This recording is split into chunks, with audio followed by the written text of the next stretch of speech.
Uscreen allows you to build a branded, paid membership site. But up until now, I was still confused about where Uscreen lands on the spectrum of ways to sell your knowledge online. Uscreen is sponsoring this video, which allowed me to spend the time and dive deeper into the platform. And now that I've seen a successful example of how you can build your own Netflix, I think I get it. Because it's not really about the core features and admin interface. This looks a lot like what you know from course platforms like Kajabi or Teachable. It's a hygiene factor to offer all the necessary features to run a simple course or membership site. It's kind of a must-have for any savvy Santa. Uscreen has all that, plus email marketing, which is sometimes lacking on these platforms.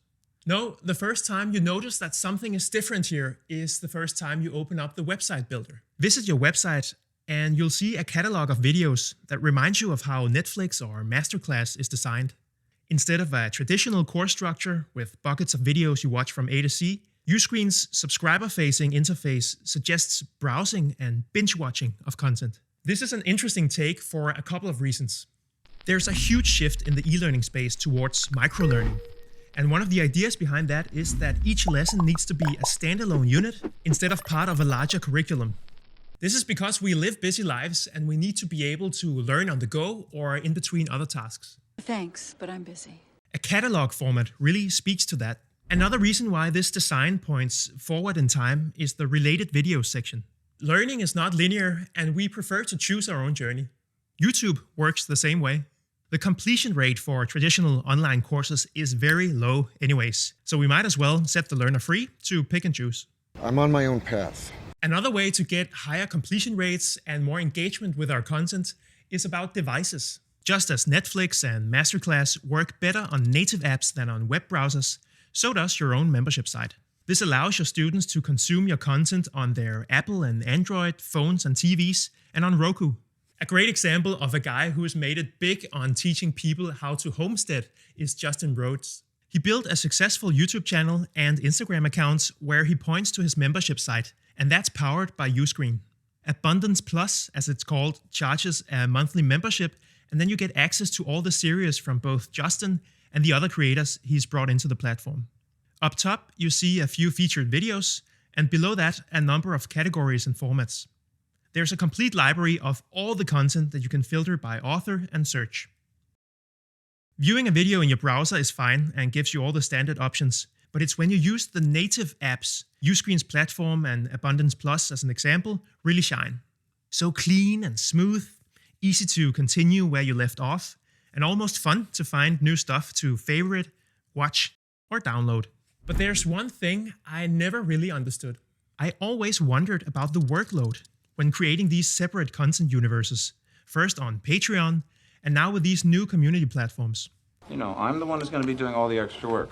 How do you find the time to create extra content for your private site? It seems like Justin Rhodes posts the same content on YouTube and inside Abundance Plus, but then with all the added layers of value on top, like an ad-free experience, an active community, downloadable videos, and so on.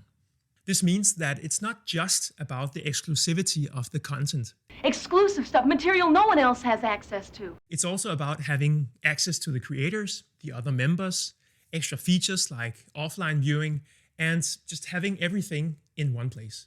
As I see it, the Netflix viewing experience and the native apps are what makes Uscreen unique in this space. This is how they try to solve the problem of people having good intentions when they sign up for things, but then don't consume the content. And this leads us to another question. Is this format good for all kinds of educational videos?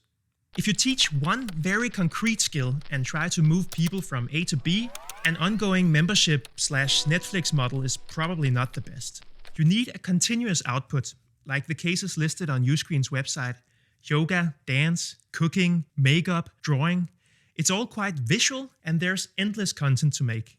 Uscreen is for continued content universes, where courses are for efficient end-to-end skill acquisition. Of the 1,000+ apps they've built for creators, I'd also assume that the majority cater to consumers and not businesses. The browsing, binge-watching, Netflix native app format lends itself more to free time consumption and hobbies than business skills. But I might be wrong. I love the examples where several creators come together and build a membership site around a shared interest where everyone contributes content like Abundance Plus. It makes a lot of sense to team up like that, and it's not something I've seen very often on other platforms. You're stronger together than you are alone. The stats on native apps are pretty strong according to Uscreen. 50% more engagement and 30% increase in sales. Customers are coming in, sales are up. But the coolest thing about native apps is the experience you're able to deliver to your members, which is often a quite poor one if everything is browser-based. For example, a seamless live stream is pretty difficult to pull off in a browser, especially if you participate from a phone. As a creator, you need reliability, and as a participant, you need a smooth user experience. I haven't tried to live stream through Uscreen myself, but from reviewing a bunch of course platforms, it's clear to me that this is a major focus for Uscreen. One thing creators also need, and that companies like Circle and Hivebrite have built whole platforms around, is the community feature. When you de-platform your audience from YouTube, Instagram, and TikTok, you want to give them the same features, but within your own space, like a personal profile, commenting, and connecting with each other and the creator. We are all in the business of connecting people. I see this as a must-have. You can't offer a worse experience inside your paid space, and Uscreen seems to agree with their simple but solid community features. They actually just updated their community product. What you see here is a membership site built by Uscreen using Uscreen. They call it Membership Plus, and it's a place for creators to learn about running a successful community. In the app, there's the browsing experience you now know from Uscreen, but there's also a nice and simple community section where you can create the channels you want, and you and your members can post, comment, and learn from each other. The last tab is the members accounts, which is as nice and simple as the rest of the community app. What you need: no fluff, usable for even the least tech-savvy community members. The ultimate goal is to get your members to download the native community apps. That's the strongest login and the easiest way to reach and support them. But if they don't, and instead choose to access your community in their browser, that's no problem. All the features are there, and the experience is almost just as smooth. You won't find a bunch of ways to grade, quiz, challenge, or enroll your students in gamified learning experiences like you have on LearnWorlds or Experienceify. It's less about teaching functionality and more about inspiring and engaging your most dedicated fans within a space you own. I need space. If you want to peek inside Uscreen and see if this is a platform you could work with for your business, your audience, you can sign up for a free trial through the link below this video. Thanks to Uscreen for sponsoring my time looking into their platform, and thank you for watching this video. Take care.